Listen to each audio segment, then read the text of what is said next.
Mediator mediator का मतलब है कि वचन में लिखा है कि खुदा के बीच और मनुष्यों के बीच दूसरा और कोई भी नहीं है।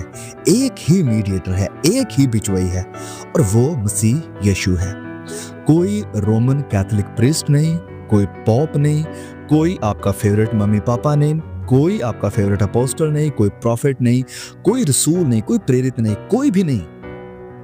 मीडिएटर एक ही है, बिचोई एक ही है और उसका नाम मसीह यीशु है, क्योंकि बाइबल इस बात को क्लियर करती है। अब ये बहुत जरूरी है कि हम इस वर्ड मीडिएटर का थोड़ा सा डेफिनेशन को देखें। ये वर्ड मीडिएटर का यानी बिचोई का मतलब है कि जो बीच में आता है, जो दो ग्रुपों के, दो पार्टीज के, दो लोगों के बीच में आएगा ताकि दोनों का मिलाप करा सके, दोनों की सुलह करवा सके, दोनों को आपस में मिला सके।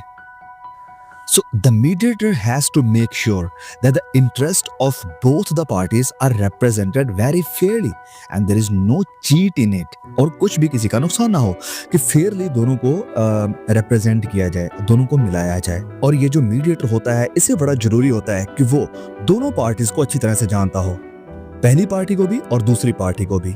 फॉर एग्जाम्पल मुझे इंग्लिश आती है और एक दूसरा बंदा है जिसे पंजाबी आती है, तो अगर मुझे पंजाबी में बात करनी है तो मैं खुद नहीं कर पाऊंगा क्योंकि मुझे पंजाबी नहीं आती है, लेकिन दूसरे को इंग्लिश नहीं आती है।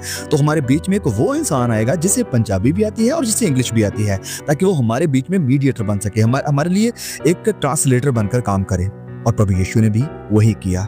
वो 100% इंसान थे, 100% गॉड थे।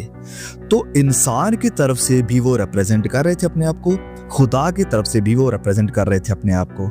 जब वो इंसान बने तो पापों को अपने ऊपर लिया, और जब वो खुदा थे तो वचन में लिखा है कि कभी उन्होंने कोई पाप नहीं किया, और ना ही वो पाप से पैदा हुए, ना ही वो पाप के बीज से पैदा हुए, वो पवित्र रीति से पैदा हुए, खुदा की तरफ से, पवित्र आत्मा की तरफ से वो पैदा हुए थे।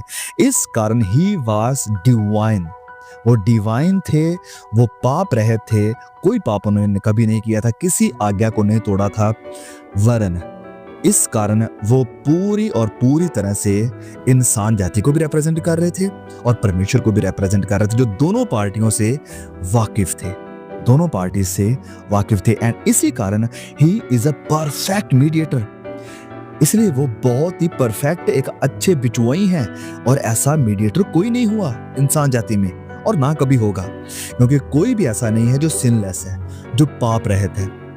सिर्फ एक ही था और वो मसीह यीशु है, और इसी कारण वो मुझे और आपको रिप्रेजेंट करते हैं, वो परमेश्वर की पाकीज़गी को भी रिप्रेजेंट करते हैं, और इसी कारण उनका जो सैक्रिफाइस है वो भी एक्सेप्टेबल है खुदा के सामने, क्योंकि वो पवित्र बलिदान था।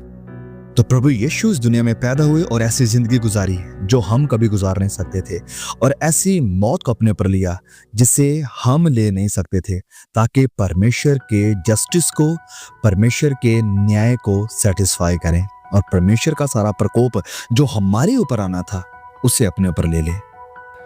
तो इस सीजन में कोई महत्वपूर्ण नहीं है, कोई इंसान महत्वपूर्ण नहीं है, कोई गिफ्ट महत्वपूर्ण नहीं है, सिर्फ मसीह यीशु ही है, वही महत्वपूर्ण है। उसी के लिए हमें धन्यवाद देना है खुदा का कि उन्होंने अपने इकलौते बेटे को भेजा। प्रभु यीशु वो शख्सियत है जिसे हम किसी के भी साथ कंपेयर नहीं कर सकते हैं। नो, हम उसे कंपैरिजन की जगह पर रख ही नहीं सकते।